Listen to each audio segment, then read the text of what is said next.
কত আলেমরে কষ্ট দিয়েছো। হামজার বিরুদ্ধে যে সমস্ত হুজুররা কথা বলে, জিভ হামজার খবর জানোস বেয়াদপেরা? এই হামজার ঠ্যাং নিচের দিকে দিয়া মাথা উপরের দিকে দিয়ে রাখা হয়েছে 11 ঘন্টা। হামজার শরীরে এমন কোনো জায়গা নাই যেখানে অত্যাচার করা হয়নি।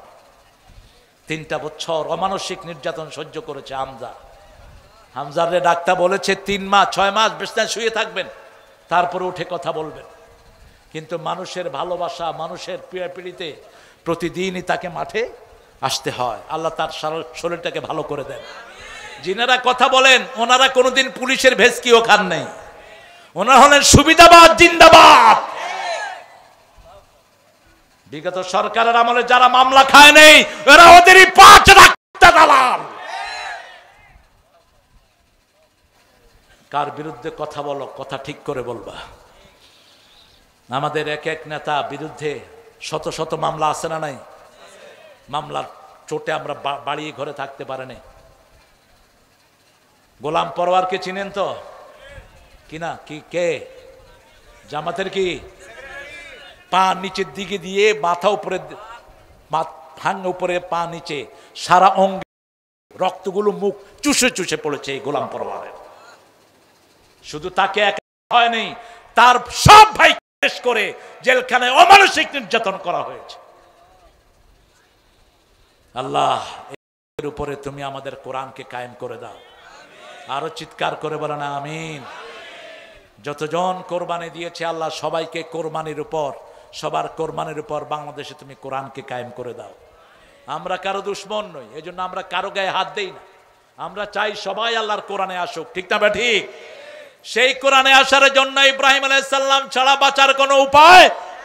তিনি যখন দেখলেন সূর্য বড় হয়ে উঠলো, এবার তিনি আরো সুন্দর করে বললেন ফালাম্মা রাআশ শামসা বাযিগাতান ক্বালা হাযা রাব্বি হাযা আকবার ফালাম্মা আফালাত ক্বালা ইয়া কওম ইন্নী বারিয়ুম মিম্মা তুশরিকুন ইন্নী ওয়াজ্জাহাতু, পড়েন, ইন্নী ওয়াজ্জাহাতু ওয়াজহিয়া লিল্লাযী ফাতারাস সামাওয়াতি ওয়াল আরদ হানিফান ওয়া মা আনা মিনাল মুশরিকিন।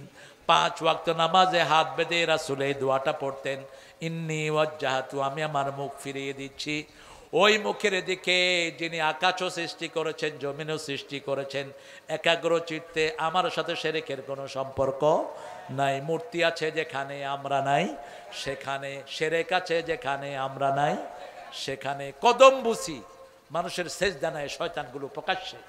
এগুলো আবার আলেম, এগুলোকে বলে মানুষে আলেম। নোংরা মুশরিক মাথা নত করে তোর পায়ের সামনে যায় যখন, তুই ধরস না কেন মূর্খ? একমাত্র আল্লাহ ছাড়া কারো সামনে মাথা নত হবে না, ঠিক না? ঠিক। খালিদ বিন ওয়ালিদ গেলেন রুস্তমের সেনাপতির ঘরে, শুনেছে খালিদ একাই শত শত কাফেরকে শেষ করে দেয়। খালিদকে ভিতরে রাখা হলো। খালিদ বিন ওয়ালিদ রাদিয়াল্লাহু আনহু প্রথম গিয়ে বাম পা ঢুকিয়ে দিলেন। কোন পা? বাম পা। রুস্তমের ওই সেনাপতির ঘরের গেটটা ছিল নিচা, মাথা নত করে ঢুকতে হতো, তিনি বাম পা ঢুকিয়ে দিলেন। বাম পা আমরা কোথায় ঢুকাই? আরে কথা কন না কেন? আবার ঘরের থেকে বের হতে কোন পা? বাম পা। দুনিয়াটা পায়খানা, ঠিক না? ঠিক। পায়খানা ঢুকতে বাম পা, দুনিয়ায় বের হতে বাম পা। মসজিদে ঢুকতে ডান পা, ঘরে ঢুকতে ডান পা। তিনি ঢুকিয়ে দিলেন বাম পা। সেনাপতির চারিদিকে শত শত না হাজার হাজার সৈন্য। খালিদকে বলেছে তোমার কি ভয় করে না? খালিদ কোমর থেকে তলোয়ার মাটিতে দাবিয়ে বলছেন, খালিদ আল্লাহ ছাড়া কোনো তেলিচোরারে ভয়? 1 গ্লাস পানি দে, বিষে ভর্তি 1 গ্লাস খালিদকে দেওয়া হলো। খালিদ গোপনে পড়লেন বিসমিল্লাহিল্লাযী লা ইয়াদুররু মা ইসমিহি শাইউন ফিল আরদ ওয়ালা ফিস সামা ওয়া হুয়াস সামিউল আলিম। রাসূল বলছেন এই দোয়াটা দৈনিক যে 3 বার পড়বে সব রকমের বিষ ক্রিয়া থেকে তাকে হেফাজত করে দিবেন কে? আল্লাহ। এটা পড়ে খালিদ ওই বিষ খেয়ে ফেললেন। সেনাপতি বলল খালিদকে সরাও। খালেদকে সরাও। এই বিষ খেয়ে যে হজম করেছে, আমাদেরকে হজম করতে তার সময় লাগবে না। বিনা জয়, সেই সাহস মুসলমানদের বুকে এখনো আছে না নাই? বেশি তেড়িবিড়ি করবা না ভারত, আমার মুসলমানদের উপর বেশি অত্যাচার করবা না। মুসলমান ভারতে আছে 42 কোটি, বাংলাদেশে 18 কোটি, একসাথে হয়ে করব, পালানোর জায়গা পাবা না। ত্রিভুবনের সরদার, তার ঘরে খাওয়া নাই, জান্নাতের সরদারদের ঘরে খাওয়া নাই। আর আমাদের বিগত সরকারের সাধারণ মেম্বার একটার ঘরে হাজার হাজার কোটি টাকা। আমাদের সুপ্পু মিয়া প্রেসিডেন্টের বাড়িতে 400 কোটি টাকা, আজকে দেখলাম ইন্টারনেটে নিউজ বেরিয়েছে, ফেক কিনা জানি না, তবে নিউজ তো এসেছে। এক এক পান্ডার পেটে কত টাকা, একটা টাকা দিয়েই আদমদিঘির মতো থানাকে টাকা দিয়ে মুড়িয়ে দেয়া যেত, ঠিক না ঠিক? 17 বছরে মাত্র 28 লক্ষ কোটি টাকা পাচার করেছে তারা, 28 লক্ষ কোটি। এনটিভি নিউজ, এর মধ্যে একজন পাচার করেছে 2 লক্ষ কোটি, একজন। সব কিছুর পরেও বাংলাদেশকে সুন্দর রেখেছেন কে? রাসূল সাল্লাল্লাহু আলাইহি ওয়াসাল্লাম বললেন, চলো কোথাও যাই। 3 জন জান্নাতের শ্রেষ্ঠ মেহমান বের হলেন। 2 জন ছিলেন একটু লম্বা, রাসূল ছিলেন একটু মিডিয়াম আকৃতির। 3 জন যাচ্ছে এক আনসারের বাড়ির দিকে, আনসারি মহিলা। ওই বাড়ির ফাঁক দিয়ে দেখলেন 3 জন সেই বাড়ির দিকে যাচ্ছেন, খুশিতে তিনি আটখান। আল্লাহর আরশের নিচে জমিনের উপরে এত বড় মেহমান আর কেউ হতে পারে? যখনই গেলেন রাসূল সাল্লাল্লাহু আলাইহি ওয়াসাল্লাম প্রথম কোন বাড়িতে গিয়েই জিজ্ঞেস করতেন, কেউ বাড়িতে আছে কিনা, পুরুষ কেউ আছে কিনা। আল্লাহর কোরআন বলছে, লা তাদখুলু বুয়ুতান গায়রা বুয়ুতিকুম হাত্তা তাস্তানিসু ওয়া তুসাল্লিমু আলা আহলিহা। নিজের ঘর হোক, অন্যের ঘর হোক, আগে অনুমতি নাও, তারপরে সালাম দাও। আগে কি? অনুমতি নাও, তারপরে সালাম দাও। এরপরে যদি অনুমতি হয় তারপরে তুমি ঘরে ঢুকো। রাসূল সাল্লাল্লাহু আলাইহি ওয়াসাল্লামকে সাহাবায়ে কেরাম বললেন, যদি নিজের মায়ের ঘর হয়, রাসূল বলেন অনুমতি নাও, তারপরে সালাম দাও। সাহাবী বলছেন, মায়ের ঘর, was holding me on her tummy, যিনি আমাকে পেটে ধারণ করেছেন, সেই মায়ের ঘরেও কি অনুমতি লাগবে? রাসূল বললেন, আতুরিদু আন তারা উম্মাকা উরিয়ানা, তুমি কি তোমার মাকে উলঙ্গ দেখতে চাও? উলঙ্গ দেখতে না চাইলে মায়ের ঘরে ঢুকতেও কি লাগবে? 2 মেয়ে যেন একই খেতার নিচে না ঘুমায়, 2 যুবক ছেলে যেন একই লেপের নিচে না ঘুমায়। 5 বছর বয়স হলে ছেলে মেয়েকে আলাদা করে দেন। কয় বছর? 5 বছরের ইয়াসমিন ধর্ষিতা হয়েছে রংপুরে পুলিশের হাতে। 5 বছর মেয়েকে কোন ছেলের কাছে প্রাইভেট পড়তে দিয়েন না, কো এডুকেশন বাদ দিয়ে দেন যদি নিজের মেয়েকে সম্বরণ করতে চান। আজকে ফিতনার আর কোনো শেষ নাই, ঠিক না ঠিক? ইন্টারনেট খুললেই দেখা যায় কি জঘন্য অবস্থা। এক বেটা মেয়েদের মাদ্রাসা, সেখানে বাথরুমে বসাইছে সিসি ক্যামেরা। মানুষের অধপতন কতটা নিচে নেমেছে, একে ধরে ফাঁসি দিয়ে দাও। 7 বছরের মেয়ে বাথরুমে গিয়ে দেখে কোনায় ক্যামেরা। মেয়ে আস্তে করে উঠে এসে তার আব্বাকে বলছে, আব্বা দৌড়িয়ে গিয়ে দেখে ওই হুজুর ভিতরে বসে দেখছে ওখানে কে যায়। কত না নেককার। বেকারুন্নেসা স্কুলের অসংখ্য মেয়েকে হিন্দু টিচার ঘরে প্রাইভেট পড়ার নাম দিয়ে তাদের সর্বনাশ, ইজ্জত লুণ্ঠন করেছে। হাসিনা তার কোনো বিচার করেনি। এই সবগুলোর বিচার হবে যদি ইসলাম ক্ষমতায় আসে, ঠিক তবে ঠিক। ফাতেমা নামে এক মেয়ে চুরিতে ধরা পড়লো মদিনায়। সাহাবায়ে কেরাম এসে বলছেন, ইয়া রাসূলুল্লাহ, একটা সম্ভ্রান্ত পরিবারের মেয়ে, অত্যন্ত দামি পরিবার, উঁচু পরিবারের মেয়ে। রাসূলের চেহারা আগুনের মতো লাল হয়ে গেল। রাসূল বললেন, লাউ কানাত বিনতে মুহাম্মদ ফাতেমা, যদি আমার মেয়ে ফাতেমা হতো তার হাত কাটতে এতটুকু দ্বিধা আমি করতাম না। কিন্তু ইসলাম এখনই যদি চুরির কথা বলে হাত কাটবে না, কারণ ক্ষুধা আছে যেখানে হাত কাটা নাই সেখানে ইসলাম প্রথম মানুষের পেটের অন্ন, বস্ত্র, শিক্ষা, চিকিৎসা, বাসস্থানের সমাধান দেয়, তারপরে আইন পাশ করে। মিশরে একবার দুর্ভিক্ষ শুরু হলো, এখন ইসলাম বিরোধীরা ভয় করছে জামাত ইসলামী ক্ষমতায় আসলে বিগত সরকারের সময় চুরিদারি যা করছে সবগুলো হাত কেটে দিবে না। আগে জামাত দেখবে, কোরআন দেখবে, আগে তুমি চুরি কেন করেছো। যদি ক্ষুধার যন্ত্রণায় কেউ চুরি করে তার কোনো শাস্তি নাই। আর বাংলাদেশে 10-20 টাকা যারা চুরি করেছে এদেরকে পিটাইতে পিটাইতে মেরেই ফেলে। কথা ঠিক না বা ঠিক? আর যেগুলো হাজার হাজার টাকা চুরি করেছে তাদেরকে ব্যাংকে গেলে কি বলে? কি বলে? স্যার। এই যে সালাম, এই যে আপনাদের আরো যেগুলো আছে বড় বড় পয়সালা, বসুন্ধরা বলেন, তারপরে সিএইচপি বলেন, এই সবগুলো ব্যাংকের টাকা খোর। এক একটার পেটে 20,000 30,000 কোটি টাকা ব্যাংকের। ঠিক না বা ঠিক? এই ডাকাতেরা গেলে কয় স্যার, আর 1 লাখ 2 লাখ টাকা যারা নিছে তাদেরকে দৌড়ায়া ব্যাংক কাহিল করে ফেলে।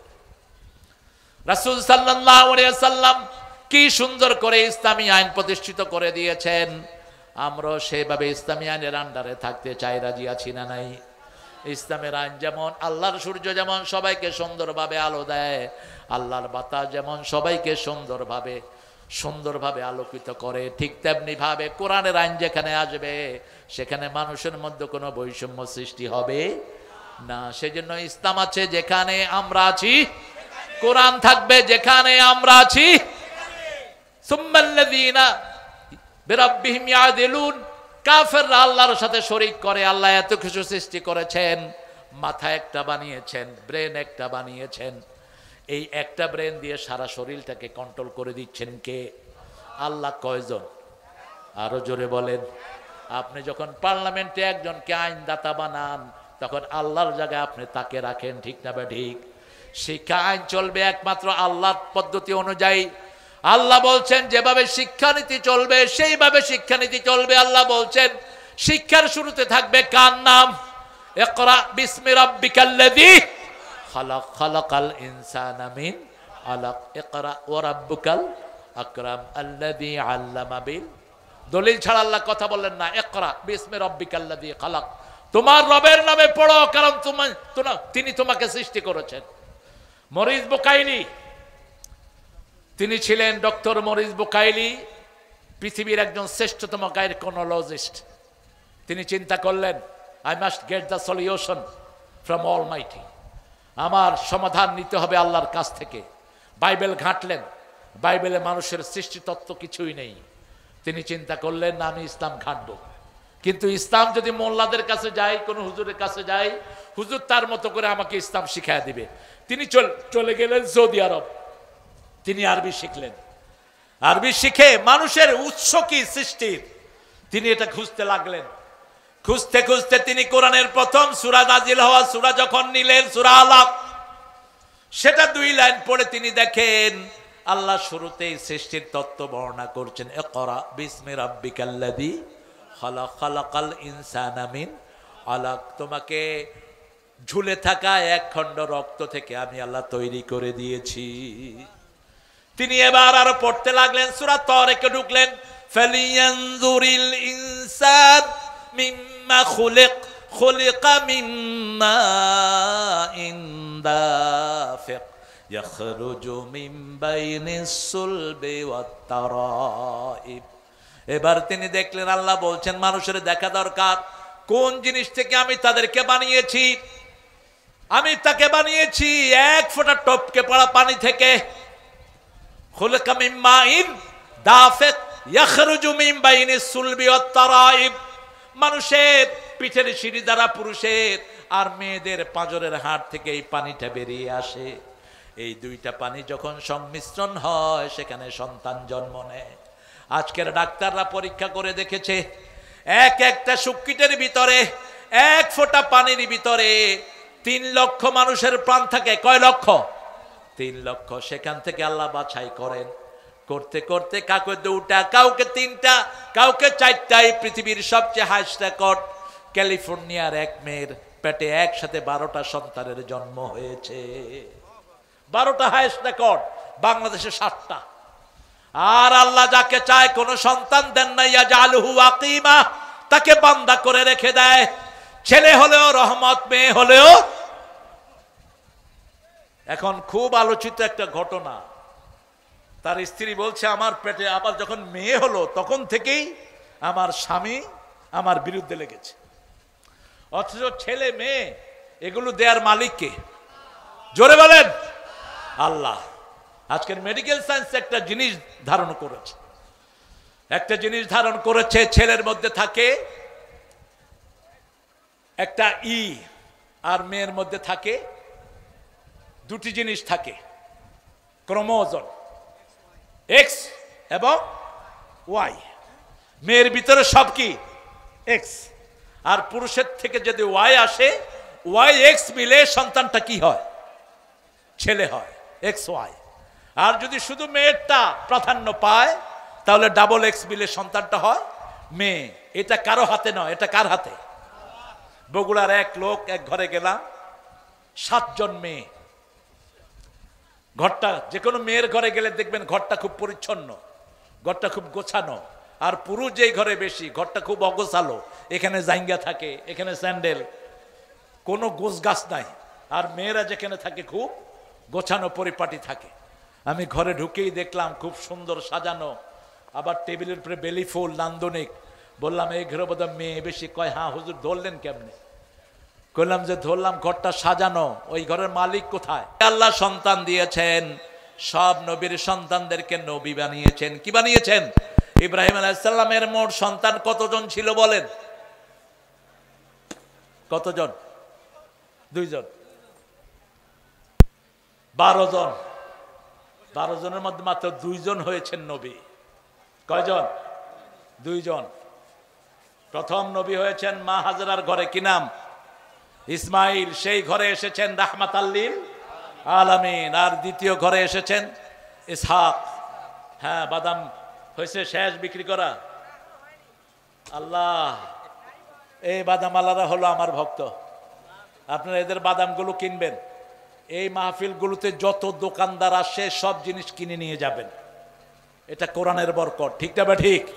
এই বাচ্চাগুলো বাদাম বেচতে হতো না যদি হাসিনার মতো চোর বাংলাদেশ শাসন না করত, যদি ওই ডাকাতেরা বাংলাদেশ লুট না করত, এই বাচ্চারা পড়ার টেবিলে থাকতো, বাদাম বেচতে হতো না।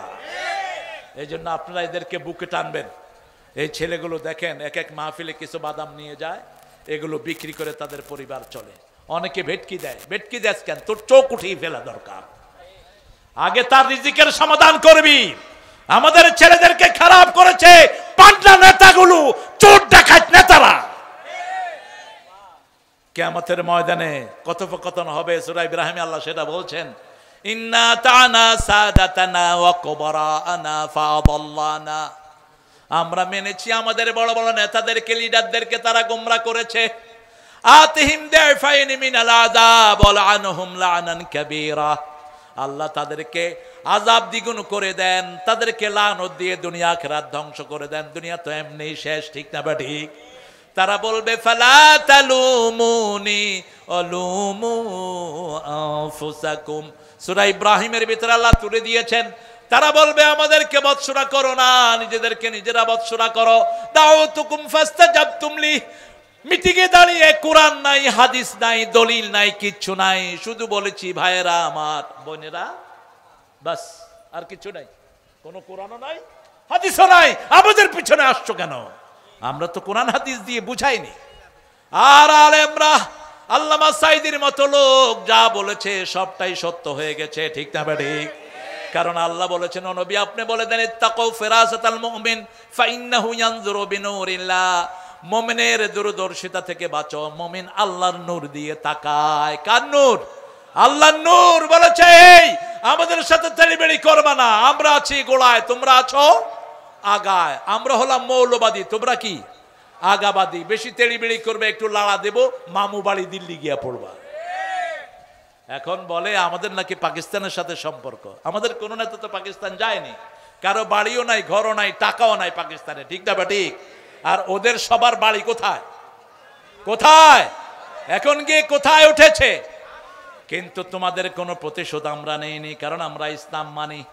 আমরা তোমাদের একজনের গায়ে আঘাত করি নাই, তোমাদের কষ্টে তোমরা ভেগে গিয়েছো, ঠিক না ঠিক? চুরি করে যারা শান্তিতে নাই, আর ভালো থাকে যারা শান্তিতে থাকে, তারা আল্লাহ বলে দিয়েছেন ইন্নাল আবরারা লাফি নাঈম ওয়া ইন্নাল ফুজ্জারা লাফি জাহিম। নেককাররা সব সময় শান্তির ভিতরে থাকে, নেয়ামতের ভিতরে থাকে। মাহফিলে এসছেন, নেয়ামত আছে না নাই? এক একজনের সাথে লক্ষ ফেরেশতা আপনার বাপের নাম ধরে, আপনার নাম ধরে আল্লাহর কাছে গুনাহ মাফ চাচ্ছে। বুখারী বর্ণনায় রাসূল বলছেন মাহফিলের উদ্দেশ্যে আসেন, he was passing by, suddenly he has seen lot of people gathering in such a place. তিনি দেখলেন অসংখ্য মানুষ একটা জায়গায় একত্রিত হচ্ছে। ওই লোকটা দাঁড়িয়ে আছে, দাঁড়িয়ে শুনছে, তার মাথা থেকে পায়ের তালু পর্যন্ত গুনাহ। ফেরেশতারা জিজ্ঞেস করবে আল্লাহ, এই লোকটা মাহফিলের উদ্দেশ্যে আসে নাই, হঠাৎ করে মানুষ দেখে দাঁড়িয়ে গেছে, একে মাফ করে দিবেন কিনা? আল্লাহ পাল্টা জিজ্ঞেস করবেন, সে কি আমাকে দেখেছে কিনা? না। আমার জান্নাত জাহান্নাম দেখেছে কিনা? না। কিছু না দেখেই আমার কোরআনকে ভালোবেসে দাঁড়িয়েছে। ফেরেশতারা তোমরা সাক্ষী থেকে যাও, তার জীবনের সব গুনাহ আমি মাফ করে দিলাম। দর্শে কোরআন হচ্ছে, সেখানে আক্রমণ করছে আমার ভাইয়েরা। কি আফসোস তাদের জন্য। এদেরকে দল থেকে বের করো, প্রস্তবিদ্ধ হয়ে যাবে তোমাদের দল। ঠিক তবে ঠিক। কোরআনের মাহফিলে যারা বাধা দেয় তারা মোমেন না কাফের? আরো জোরে বলেন। এজন্য আল্লাহর সাথে কোনো কিছু শরীক করব, কোন মূর্তির দলে থাকবো না। অমা আনা মিনাল মুশরিকিন। কাফেররা মূর্তির দলে থাকে, শিরকের দলে থাকে, তাদের সব কিছুর ভিতরে শিরক থাকে। কোন মন্দিরে যাবেন না, নিষেধ। রাসূল সাল্লাল্লাহু আলাইহি ওয়াসাল্লামের প্রিয় সাহাবী ওমর থেকে বর্ণিত, তিনি বলছেন তোমরা কোন ধর্মীয় উপাসনালয়ে যাবা না, কারণ যেখানে মূর্তি থাকে সেখানে সব সময় গজব থাকে। কি থাকে? গজব থাকে। সেখানে কাছেও যেও না। মা ফাতেমা, মা খাদিজা বলছেন আমি জীবনে কোনোদিন মূর্তির সামনে যাইনি। রাসূল সাল্লাল্লাহু আলাইহি ওয়াসাল্লাম বলছেন আমিও যাইনি। আবু বকর বলছেন আমিও যাইনি। রাসূল সাল্লাল্লাহু আলাইহি ওয়াসাল্লামের বয়স যখন 11 বছর, চাচা আবু তালেব বলল চলো হোবলের কাছে তোমাকে নিয়ে যাই, আমাদের যেন ভাগ্য পরিবর্তন হয়।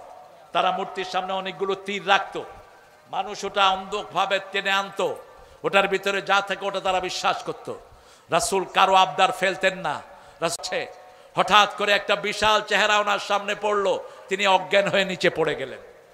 রাসূলকে ধরাধরি করে ঘরে নিয়ে আসা হলো। নবুয়ত পাওয়ার পরে তিনি বললেন যে চেহারাটা দেখিয়ে আমাকে অজ্ঞান করা হয়েছে মূর্তির সামনে যাওয়া থেকে, সে চেহারাই ছিল জিবরাইল আমিনের চেহারা। সাইয়েদনা ইব্রাহিম আলাইহিস সালাম দোয়া করতেন সূরা ইব্রাহিম, আজনুবনি ওয়া বানিয়া আন না'বুদাল আসনাম, হে আল্লাহ আমাকে আমার পরিবারকে মূর্তি পূজা থেকে আপনি হেফাজত করেন। সূরা আনামের 72 নম্বর আয়াতের ভিতরে সাইয়েদনা ইব্রাহিম আলাইহিস সালামের কাহিনী আল্লাহ তুলে দিয়েছেন। ইয ক্বালা ইব্রাহিম লিআবিহি আযার আতাত্তাখিযু আসনামান আলিহা ইন্নী আরাকা ওয়া কওমাকা ফি দালালিম মুবিন। ইব্রাহিম আলাইহিস সালাম তার আব্বা আজরকে বললেন পিতার সাথে কেমনে কথোপকথন করবেন, সেটাও এই কোরআনে আছে না নাই? আরে জমি খারাপ দিয়েছে এজন্য পিতাকে মেরেছে, এরকম ঘটনা বাংলাদেশে আছে না নাই? মা বাপকে মারে, গায়ে হাত তোলে। রাসূল বলছেন যখন দেখবা কোথাও পিতামাতার গায়ে হাত দেওয়া হয় তখন বুঝবা কিয়ামতের আর বাকি। মা বিছনায় পেশাব করেছে, সেই মাকে নদীতে ফেলে দিয়েছে। আশেপাশের যারা দেখে চুপ করে থাকো, তোমরাও কিয়ামতের ময়দানে আসামির কাঠ গড়ায় দাঁড়াবা। যে মেম্বার চেয়ারম্যান এই পিতামাতার নাফরমানের বিচার করে না, ওই মেম্বার চেয়ারম্যান এমপি কিয়ামতে আসামির কাঠ গড়ায় দাঁড়াবে। বিবি পিটায়, আশেপাশের লোকেরা কোনো টু শব্দ করে না, এরকম জায়গা আছে না নাই? ওনারা সব আল্লাহর ওলি, তোরা উলি। আপনাকে প্রতিবাদ করতে হবে। যে কোনো খারাপই দেখলে রাসূল বলছেন, মুসলিম শরীফের বর্ণনা, মান রাআ মিনকুম মুনকারান ফালিয়ুগাইয়িরহু বিয়াদিহি। ও দুনিয়ার মুসলমানরা শুনো, তোমাদের মধ্যে যারা ইসলাম বিরোধী কোনো কাজ দেখবে, প্রথম তার দায়িত্ব হলো হাত দিয়ে পাওয়ার দিয়ে এটাকে রিমুভ করে দাও, উল্টিয়ে দাও। যদি সেটা না পারো, জিহ্বা দিয়ে প্রতিবাদ করো, যেটা আমরা এখন করছি। সেটাও যদি না পারো, অন্তর দিয়ে পরিকল্পনা করো। এটা হলো ইমানের সবচেয়ে দুর্বলতম পর্যায়, প্যারালাইজড ঈমান। লা ইয়াবকাল ঈমানু বাদা যালিকা মিসলা হাব্বাতা খারদাল। রাসূল সাল্লাল্লাহু আলাইহি সাল্লাম বললেন, তারপরে সরিষা পরিমাণ ইমানও বাকি থাকে না। যে কোনো অনিয়ম দেখলেই আমরা প্রতিবাদ জানাবো, যে কোনো অনিয়ম দেখলেই আমরা তার বিরুদ্ধে দাঁড়াবো। আল্লাহ তৌফিক দান করুক। শিরক আছে যেখানে আমরা নাই।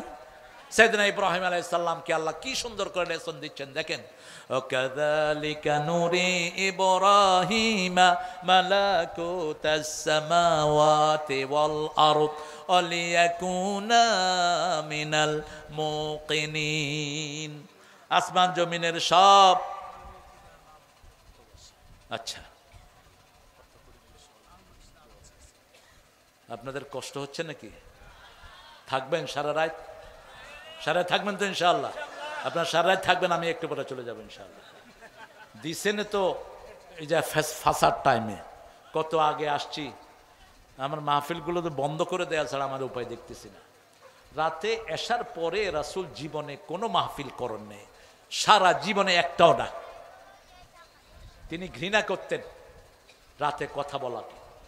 এসার পরে সময়টা শুধু বিবিদের জন্য থাকতো।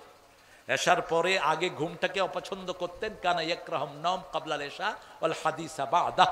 এসার পরে কথা বলা অপছন্দ করতেন। তা আমি কমিটিকে ইনশাআল্লাহ আসামের কাঠগড়ায় দাঁড় করিয়ে দেব। আর এরও ধর্ম এত সময় লম্বা করলো কেন? হাবিব ভালো মানুষ, ও তো কমিটির কথা অনুযায়ী চলতে হয়। কমিটিগুলো দুষ্ট হয়, মানুষ কিন্তু আগেই চলে আসে, কিন্তু কমিটি দেয় না আমাদেরকে। ইব্রাহিম আলাইহিস সালাম রাতে মিটিমিটি তারা জ্বলছে, দেখে যে অনেকে তারার পূজা করে। এখনো তারার পূজারি আছে না নাই? চাঁদের পূজারি, সূর্যের পূজারি আছে না নাই? ফালাম্মা জান্না আলাইহিল লাইলু রাআ কাওকাবান ক্বালা হাযা রাব্বি ফালাম্মা আফালা ক্বালা লা উহিব্বুল আফিলিন। মিটিমিটি তারা জ্বলছে, লোকেরা বলছে এটা আমার রব।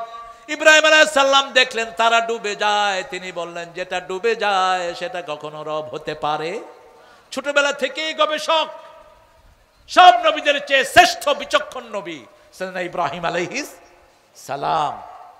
এত সুন্দর প্রশ্ন তিনার হৃদয়ে জাগতো। তিনি যখন 2 বছরের শিশু, তখন মাকে জিজ্ঞেস করেন, মা তোমার রব কে? কয় আমার রব তোমার আব্বা। কয় আব্বার রব কে? কয় নমরুদ। কয় আম্মা আমি আব্বার রবকে একটু দেখতে যাব। ছোট্ট ইব্রাহিম 2 বছরের, কিন্তু দেখতে দেখা যেত 3 বছরের। দেখতে কি দেখা যেত? 3 বছরের। নবীরা 3 মাসে 5 মাসের বয়স বাড়ে। অন্য শিশুরা 5 মাসে যা বাড়ে, নবীদেরকে 8 মাসে সেরকম 8 মাসের শিশুর মতো লাগতো। ইব্রাহিম আলাইহিস সালামকে নিয়ে যাওয়া হলো। কয় রব কই? কয় ওই যে বৈশা রয়েছে এটা রব। তিনি বলেন এত বিশ্রী কেন? আমার আব্বাই তো হে রবের থেকে অনেক সুন্দর। মা মুখ চেপে ধরছে। ইব্রাহিম আলাইহিস সালাম বলছে এটাই বোধহয় সেই শিশু ইব্রাহিম আলাইহিস সালাম আব্বা, যেই শিশুর স্বপ্ন দেখেছে নমরুদ। নমরুদ স্বপ্ন দেখেছে আকাশ থেকে একটা তারা তার প্রাসাদের উপর পড়েছে, প্রাসাদ ভেঙে চৌচির হয়ে গেছে। লোকেরা বলছে এমন এক শিশুর জন্ম হবে, যেই শিশুর জন্মতে তোমার সবকিছু কি হয়ে যাবে? তছনছ হয়ে যাবে। তিনি যখন তারা ডুবে গেল বললেন এটা আমার রব নয়। এবারে চাঁদ উঠলো। ফালাম্মা রাআল কামারা বাযিগান ক্বালা হাযা রাব্বি ফালাম্মা আফালা ক্বালা লা ইন লাম ইয়াহদিনি রাব্বি লাআকুনান্না মিনাল কওমিদ দাল্লিন।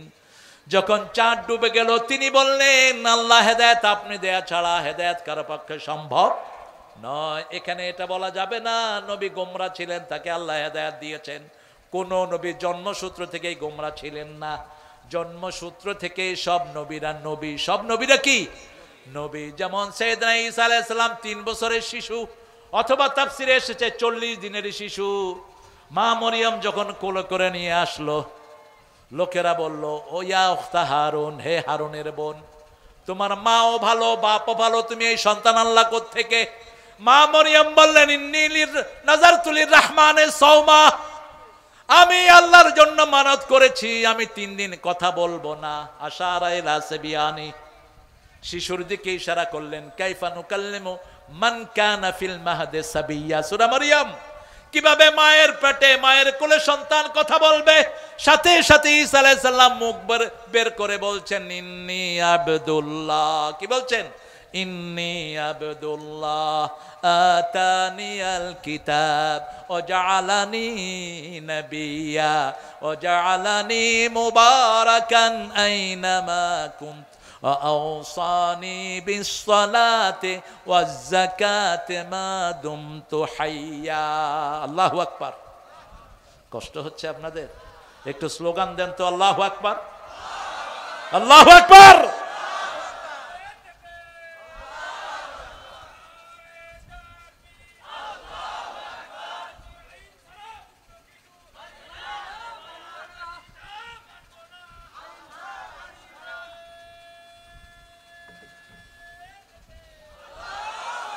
স্লোগানে খুশি হলেন রে তাকবীর। এই যে মাছ খায় না কি খায় আল্লাহ জানে, একটু গলা ছেড়ে স্লোগান দেন তো, দেন।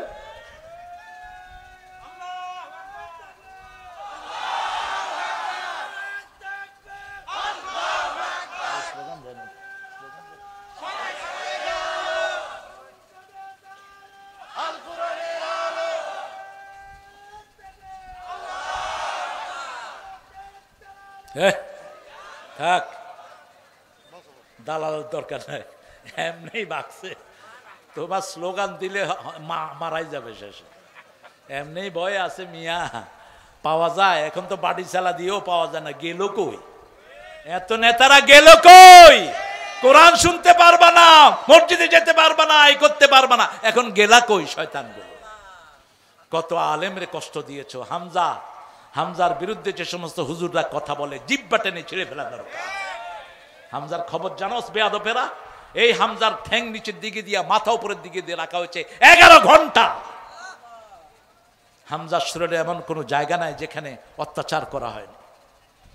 3টা বছর অমানসিক নির্যাতন সহ্য করেছে হামজারে ডাক্তার বলেছে 3 মাস 6 মাস বিছানায় শুয়ে থাকবেন, তারপরে উঠে কথা বলবেন। কিন্তু মানুষের ভালোবাসা, মানুষের পীড়াপিড়িতে প্রতিদিনই তাকে মাঠে আসতে হয়। আল্লাহ তার শরীরটাকে ভালো করে দেন। যিনারা কথা বলেন ওনারা কোনোদিন পুলিশের ভেসকিও খান নাই, ওনারা হলেন সুবিধাবাদ জিন্দাবাদ। বিগত সরকারের আমলে যারা মামলা খায় নেই এরা ওদেরই 5টা কুত্তা দালাল। কার বিরুদ্ধে কথা বলো, কথা ঠিক করে বলবা। আমাদের এক এক নেতা বিরুদ্ধে শত শত মামলা আছে না নাই? মামলার চোটে আমরা বাড়িয়ে ঘরে থাকতে পারেনি। গোলাম পরওয়ারকে চিনেন তো? কিনা কি কে? জামাতের কি পা নিচের দিকে দিয়ে মাথা উপরে, ভাঙ উপরে, পা নিচে, সারা অঙ্গে রক্তগুলো মুখ চুষে চুষে পড়েছে এই গোলাম পরওয়ারের। শুধু তাকে এক হয়নি, তার সব ভাই করে জেলখানায় অমানসিক নির্যাতন করা হয়েছে। আল্লাহ এর উপরে তুমি আমাদের কোরআনকে কায়েম করে দাও। আরো চিৎকার করে বলো না আমিন। যতজন কোরবানি দিয়েছে আল্লাহ সবাইকে কোরবানির উপর, সবার কোরবানির উপর বাংলাদেশে তুমি কোরআনকে কায়েম করে দাও। আমরা কারো দুশ্মন নই, এই জন্য আমরা কারো গায়ে হাত দেই না। আমরা চাই সবাই আল্লাহর কোরআনে আসুক, ঠিক না ঠিক? সেই কোরআনে আসার জন্য ইব্রাহিম আলাইহিস সালাম ছাড়া বাঁচার কোনো উপায়।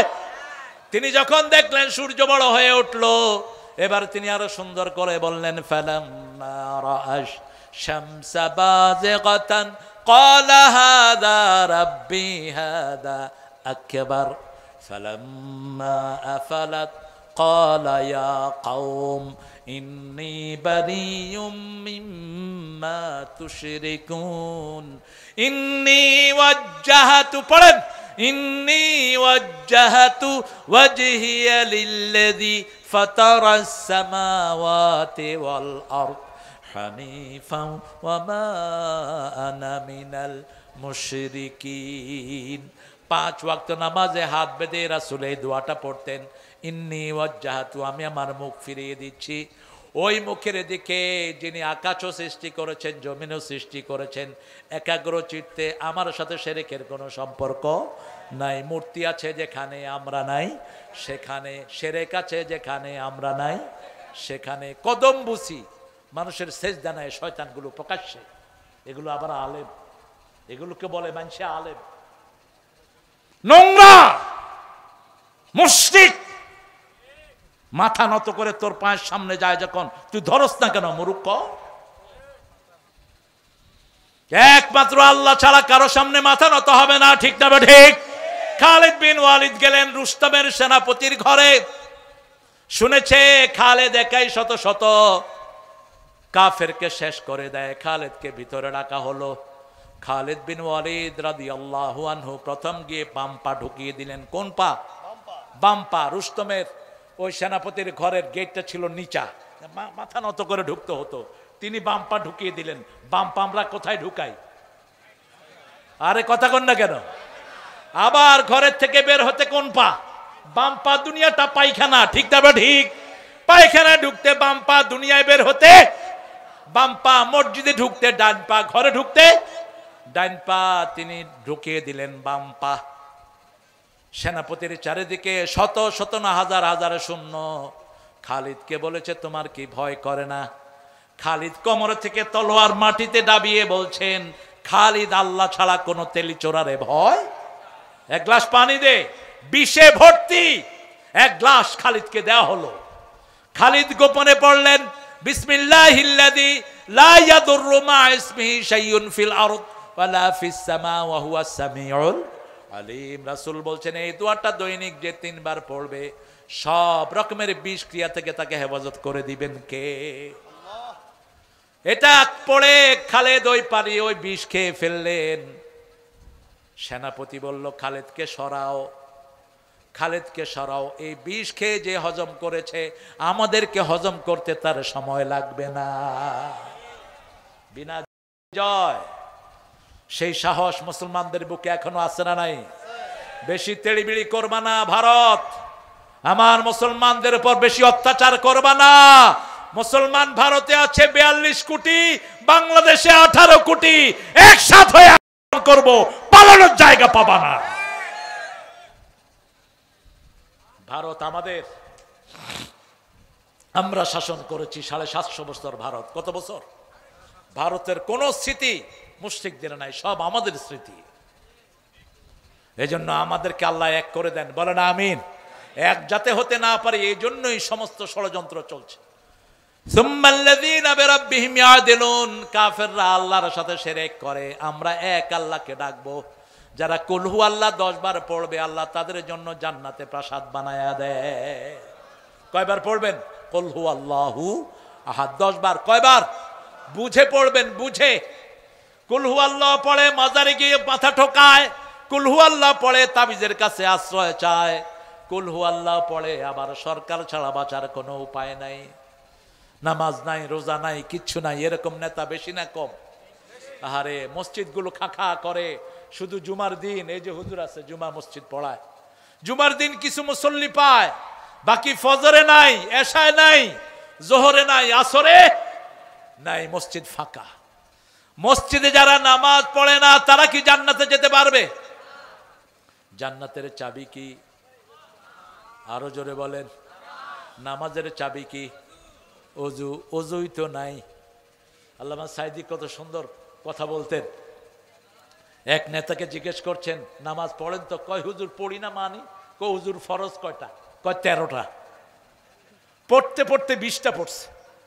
কয় কি ব্যাপার? বললেন 13টা, 20টা কইলেন। কয় আছে আরো, ডরে কই না আর কি।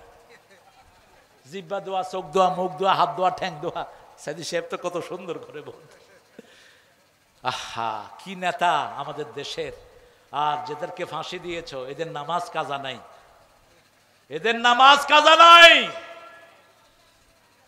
কাশেম আলী মিন্টু প্রত্যেক নামাজের নতুন কাপড় পরতেন, নতুন জামা। জিজ্ঞেস করা হয়েছে নতুন জামা পরেন কেন? বলছে সূরা আরাফে আল্লাহ বলছেন খুযু যিনাতাকুম ইনদা কুল্লি মসজিদ, তোমরা প্রত্যেক নামাজের সময় তোমাদের সবচেয়ে সুন্দর পোশাকটা তোমরা পরিধান করো। আর আমাদের অবস্থা কি? সবচেয়ে পচা টুপি, পচা গেঞ্জি নামাজে। সবচেয়ে সুন্দর জামাটা কোথায় পরবো? আল্লাহর চেয়ে বড় মেহমান আর কেউ? সেই আল্লাহ বলছেন আমি তোমার আকাশে, আমি তোমার জমিনে সব কিছু কন্ট্রোল করে দেন কে?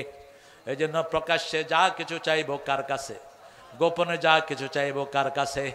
মনে রাখবেন আপনার ঘরের রহমত আপনার পরিবার, ঘরের ইবাদত পরিবার। রাসূল বলছেন ইবাদত করো।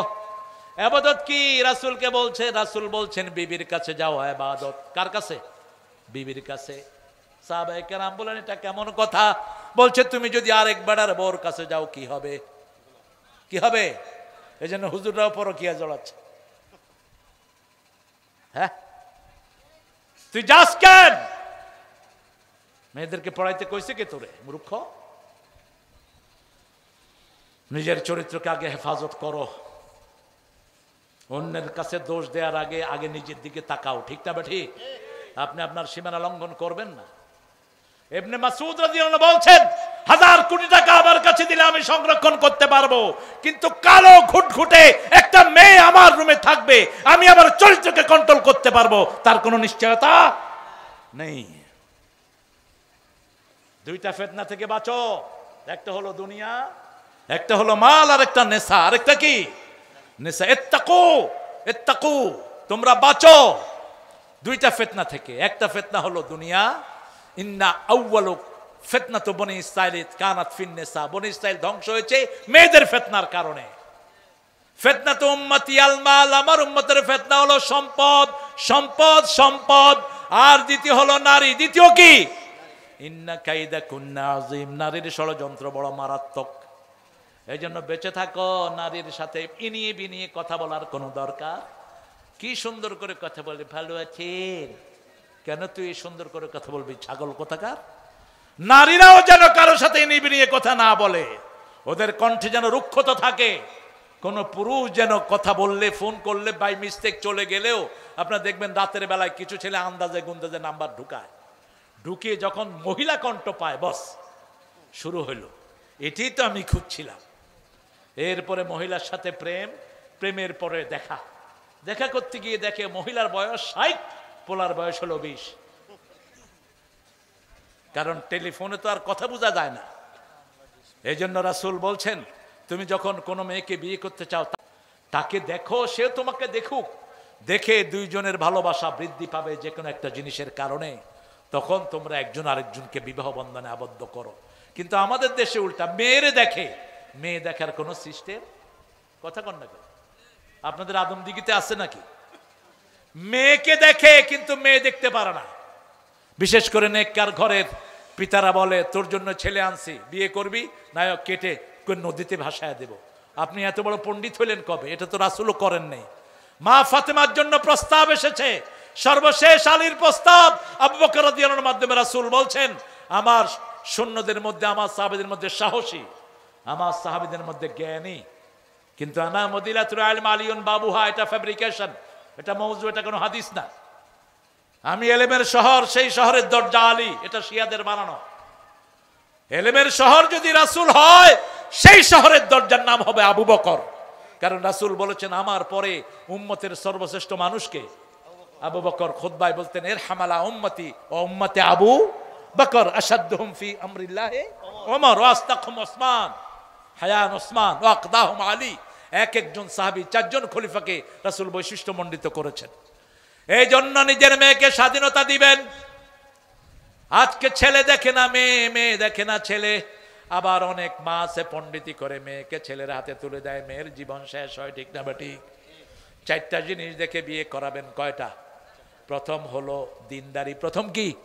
দ্বিতীয় পরিবার, তৃতীয় সম্পদ, চতুর্থ সৌন্দর্য। বাকি 3টা কম হলে দিনদারি দেখলেই দিয়ে দেন। কি দেখলে দিয়ে দেন? সুন্দরী মেয়ে, কিন্তু 3 দিন পরে চরিত্রহীন ধরা পড়েছে, আপনি তাকে নিয়ে ঘর করতে পারবেন না। ঠিক না ঠিক? আবার আজকের সুন্দরী কালকের পেতনিও না।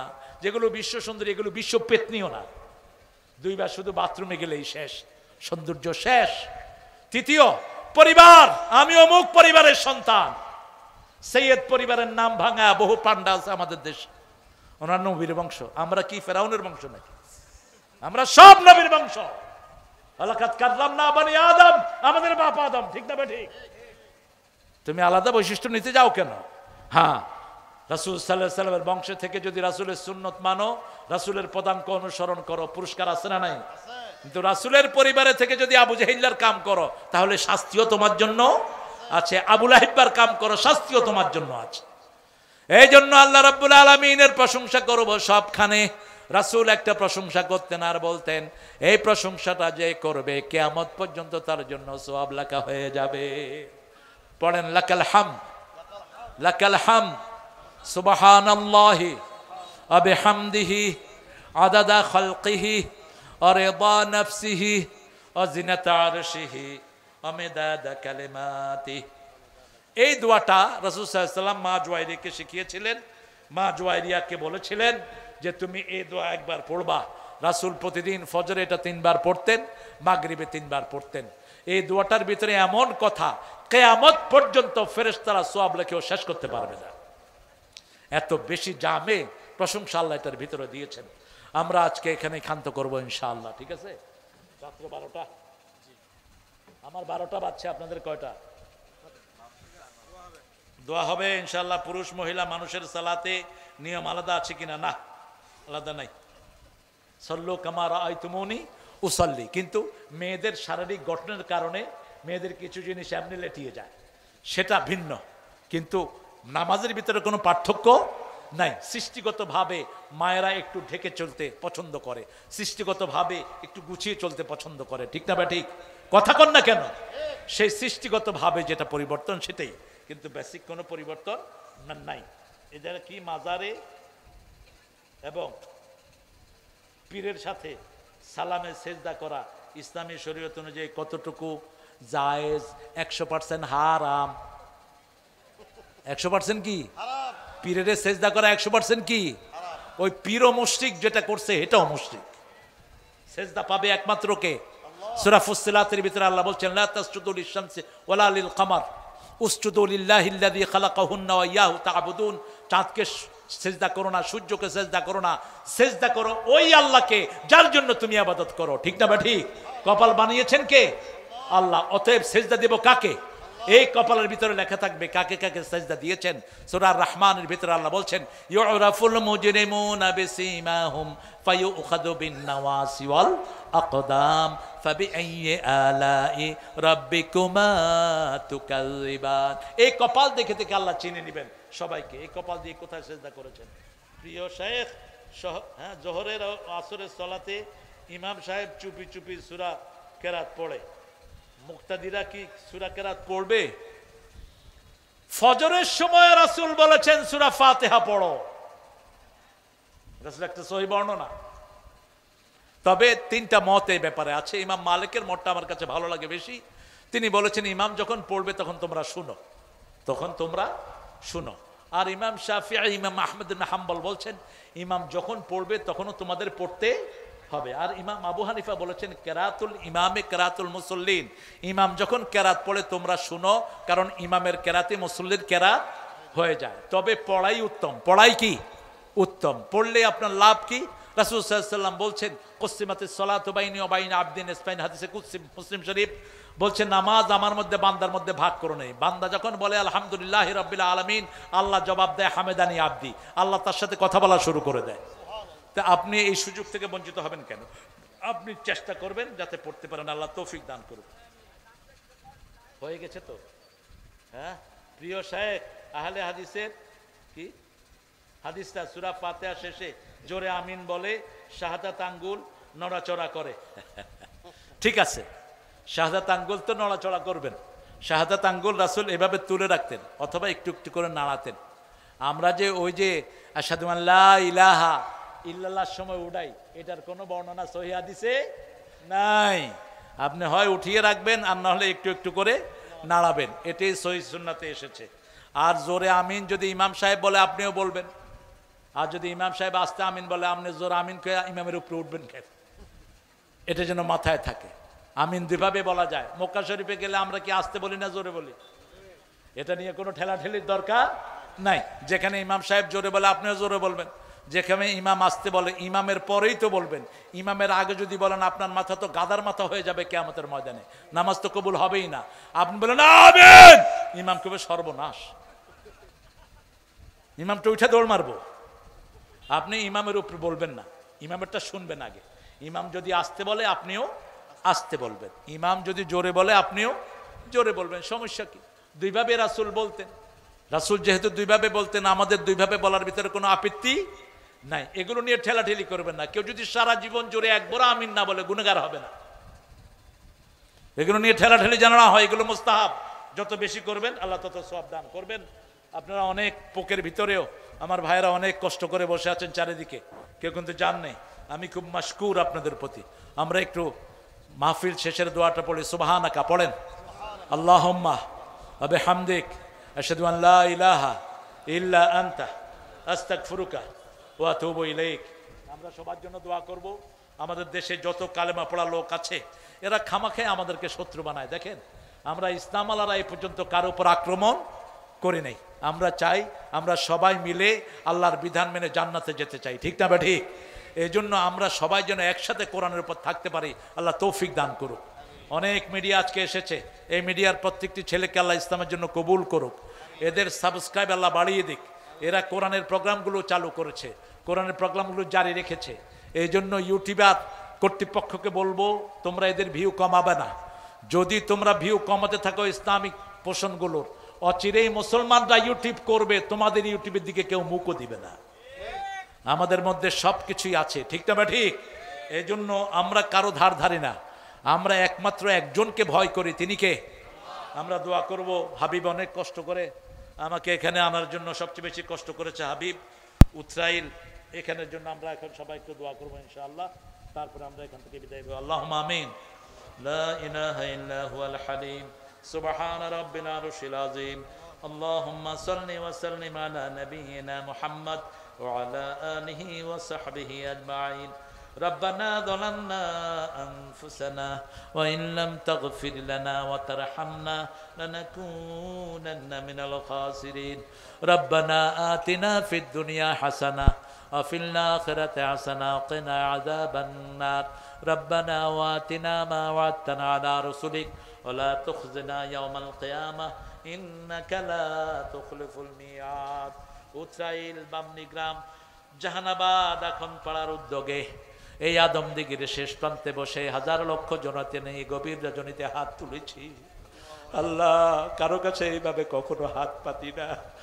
তোমার হাবিব বলেছেন, কেউ যখন হাত পাতে তার হাত কখনো তুমি খালি হাতে ফিরাও না।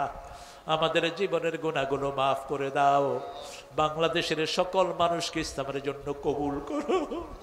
আল্লাহ, আখিরাত বড় কঠিন, মানুষকে বুঝার তৌফিক দান করো। এই ছোট্ট জীবন দিয়ে কেউ যেন আখিরাত নষ্ট না করে। আল্লাহ, আল্লাহ রাব্বুল আলামিন এই মাহফিলের আয়োজন যারা করেছেন তাদের সবাইকে তুমি মাফ করে দাও। এই যুবকদেরকে সাইয়েদনা হামজার ঈমান দান করে দাও। আল্লাহ, আমার চেয়ে অনেক সুন্দর কথা বলেছে আমার হাবিব, হাবিবকে তুমি কোরআনের হাবিব বানিয়ে দাও, রাসূলের প্রিয় হাবিব হিসেবে কবুল করো। যত আলেম কথা বলেছেন সকল আলেমকে তুমি হায়াত দারাজ করে দাও।